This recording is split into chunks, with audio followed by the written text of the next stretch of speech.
રાજકોટના કેસરી હિંદ પુલની આયુષ્ય 1 દશકો પહેલા પૂર્ણ થયેલ છે। Story report by Sandeep Chavda, Rajkot.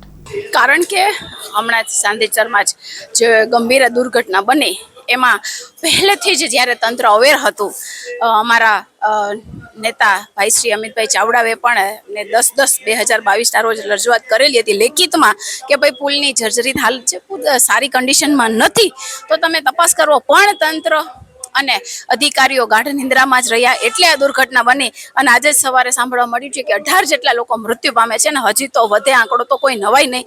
પણ રાજકોટમાં આવી કોઈ ઘટનાઓ ના બને એના માટે અમારા આજ પ્રમુખ સાથે અને એમના સાનિધ્યમાં આજે કલેક્ટરશ્રીને જાણ કરવા આવે છે કે જે રાજકોટની ધરોહર છે કેસરી હિંદ પુલ, કે જે આ દુર્ઘટના તરફ ના પ્રેરાય અને લોકોનો જીવ અગાઉથી જ આપણે બચાવી શકાય એના માટે તમે એનું ઇવેલ્યુએશન કરો। જો કોઈ એવું લાગે તો એની ઉપર મરમ્મતનું કે અન્ય કોઈ પણ કામકાજ કરવા લાયક હોય તો કરવું જોઈએ, એ રજૂઆત કરવા માટે આવે છે। કારણ કે કહેવાય છે આપણા ઘડિયા કહીને ગયા છે કે ચેતતા નર સદા સુખી। તો આ બાબતને ધ્યાનમાં રાખીને આજ પ્રમુખ સાથે કલેક્ટરને આવેદન આપવા આવે છે કે ભાઈ તમે પણ થોડું ઇવેલ્યુએશન કરો જેથી આવી ઘટનાઓ રોકી શકાય। હવે તો કહેવાય ને કે શબ્દો નથી, પછી એ ગમે ત્યાંની ઘટના હોય પણ આ સરકાર છે બહેરી, મૂંગી, આંધળી પોતે તો હતી જ, પણ હવે એવું લાગે છે કે અત્યારના અધિકારીઓને પણ આવા કરી નાખ્યા છે, જવાબદારી વિહોણા કરી નાખ્યા છે કે જેને કંઈ જ ફરક નથી પડતો। એવું કહી દીધું હોય જાણે કે ભાઈ તમે સુતા રહેજો, અમે જોઈ લેશું। તો મને એવું લાગે છે કે આ ચલણ જો ગુજરાતમાં રહેશે તો ગુજરાતના લોકોને કોઈ નહીં બચાવી શકે।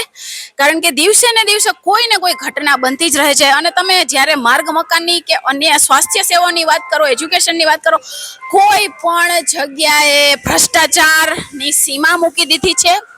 એટલે હવે તો કહેવાય ને કે વિરોધ પક્ષ તરીકે પણ શબ્દો નથી, તંત્રના હિસાબે, અધિકારીઓના હિસાબે લોકો મૃત્યુ પામે છે છતાં પણ આ લોકો જાગતા નથી। એ ખરેખર ગુજરાત માટે એક શરમની વાત કહેવાય। કારણ કે ગુજરાત એટલે એક સંવેદનશીલ રાજ્ય હતું, એની બદલે હવે એવું લાગે છે કે ગુજરાતમાં સંવેદનાઓ મરે છે। ગુજરાત સરકારે ગઈકાલે જ્યારે લોકોની જાનહાનિ થઈ ત્યારે સરકારની કુંભકર્ણની નિંદ્રામાંથી સરકાર જાગી છે।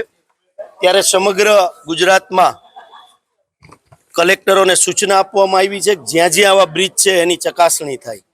પણ જો પહેલેથી જ આવી રીતે મોનિટરિંગ થતું હોય તો ક્યાંય આવી દુર્ઘટના ન બને। ભૂતકાળની અંદર સમગ્ર ગુજરાતમાં રાજકોટ ટીઆરપી ગેમ ઝોન હોય, અરણીકાંડ હોય, મોરબીની પુલ દુર્ઘટના હોય વગેરે આમ જનતાએ ઘણા જીવ ગુમાવ્યા છે।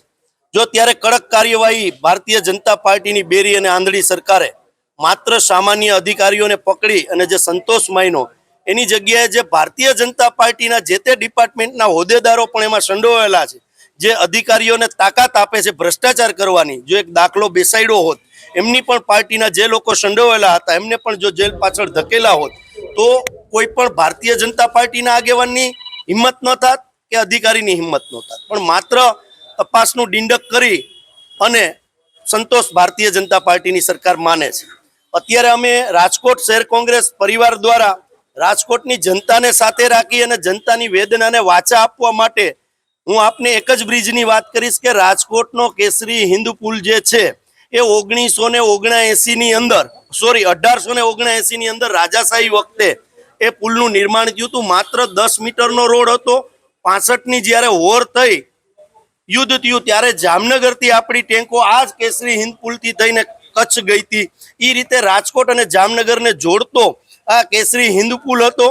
1991ના રાજકોટ મહાનગરપાલિકાના મ્યુનિસિપલ કમિશનર જે તે સમયે જે હતા એમના દ્વારા એમની વિઝિટ કરવામાં આવી અને 10 મીટર વાળો 14 મીટર વધારવા માટેની દરખાસ્ત મૂકવામાં આવી મહાનગરપાલિકા દ્વારા અને એને પોળો કરવા માટે 10માંથી 24 મીટર કર્યો। 24 મીટર જે કંપનીએ કર્યો હતો એમને 10 મીટર જે જૂનો પુલ હતો રાજાશાહી વખતનો, એમની ગેરંટી 91માં એમને 25 વર્ષની આપી હતી। ઈ કોર્પોરેશનમાં હું જે આપને વાત કરી રહ્યો છું, એક મહાનગરપાલિકા પાસે એ વસ્તુ છે કે 91ની અંદર જ્યારે રિપેર કર્યો અને એના જે આર્ચ ખુલી ગયા હતા એ આર્ચને ફરીથી રિપેર કરી અને નવો પુલ કરવામાં આવ્યો। 91ની ગણતરી કરો તો આજે 2025 એક દશકા કરતા પણ વધારે થઈ ગયું। કંપનીએ લખીને દીધું છે કે 10, 20, 25 વર્ષ પછી આ પુલની જે આયુષ્ય છે એ પૂર્ણ થાય છે। પણ છતાં પણ આ તંત્રના પેટનું પાણી નથી આવેલું। મને જે માહિતી છે કે ત્યારના જે કમિશનર હતા એમને પણ ઘણી વખત અહીંયા કોમ્યુનિકેશન કર્યું છે કે ભાઈ મારા સમયની અંદર આ પુલ થયો તો આને પાછો ફરીથી કરી અને પાછો નવો ડેવલપમેન્ટ કરવું જોઈએ, પણ છતાં તંત્રએ કર્યું નથી. એટલે આ રજૂઆત કરવા માટે આવ્યા છીએ. જો આ નહીં કરે આ તંત્ર તો આવનારા દિવસોની અંદર જેવી ઘટના બની છે એવી રાજકોટ શહેરની અંદર ઘટના ન બને, લોકોના મૃત્યુ ન થાય, એની તકેદારી રાખવા માટે આજે કલેક્ટર કચેરીનો ઘેરાવ કોંગ્રેસ પરિવાર દ્વારા કરવામાં આવ્યો છે. આપને બીજી એક વાત કરી દઉં કે રાજકોટની ધરોહર સમાન કેસરી હિંદ પુલ છે. આપને એક ઉદાહરણ આપું કે સર્કિટ હાઉસની અંદર પણ એમનો ફોટોગ્રાફ મારેલો છે કે આ સમયની અંદર આપણે આ બ્રિજ બનાવ્યો છે. તો જે કંપની કે છે 20 વર્ષની આયુષ આપે છે, તો એ 20 વર્ષ પૂર્ણ થઈ ગયા છતાં પણ તંત્ર જાગતું નથી. તો લોકોને રેઢા મૂકી દેવા, જનતાને રેઢા મૂકી દેવા આ ભારતીય જનતા પાર્ટીની ટ્રેજેડી રહી છે. જ્યારે આવા બનાવો બને ત્યારે સફાળે જાગે કે અમે રિપેર કરશું, અમે આ કરશું, અમે જેલ ભેગા કરશું અધિકારીઓ. પણ માત્ર અધિકારીઓ નહીં, તમારા લોકો પણ આમાં સંડોવાયેલા છે. જે લોકોને જે કેબિનેટ મિનિસ્ટર છે એની પહેલી જવાબદારી થાય છે, પછી અધિકારીઓની જવાબદારી થાય છે. એટલે આ સરકાર લગીને અમારી વાત પહોંચે એટલા માટે આજે કલેક્ટર તંત્ર પાસે આવ્યા છે. દાડમના રેસ્ટ પીરિયડની બેસ્ટ માવજત ટ્રાઇકોમિલ, ફોસ્ફોમાઇસિલ અને ડોક્ટર માઇસિલ. શક્તિશાળી બેક્ટેરિયા, એક્ટિવ કાર્બન, માઇસિલિયા અને બધા જ પોષક તત્વોથી ભરપૂર ટ્રાઇકોમિલના ઉપયોગથી દાડમના પાકને મળશે સમતોલ ખોરાક. એક્ટિવ કાર્બન ધરાવતા ઉચ્ચ ગુણવત્તાયુક્ત ફોસ્ફેટિક ખાતર ફોસ્ફોમાઇસિલ દ્વારા દાડમનું વધુ ઉત્પાદન આપવા માટે છોડ બનશે સક્ષમ. ભારતમાં પ્રથમ માઇક્રોરાઇઝલ ફૂગ સાથે કુદરતી કેલ્સાઇડ અને ઉપયોગી સૂક્ષ્મ તત્વો તેમજ કુદરતી હોર્મોન્સનું મિશ્રણ એટલે ડોક્ટર માઇસિલ. ડોક્ટર માઇસિલના ઉપયોગથી તંતુ મૂળને પોષણ અને રક્ષણ મળશે અને સાથે જ પોષણયુક્ત દાડમના છોડની ઉત્પાદન ક્ષમતામાં વધારો થશે.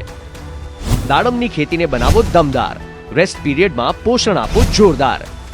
2 દાયકાથી ખેડૂતોના વિશ્વાસનું પ્રતીક. Agri Mycil Bioscience Private limited.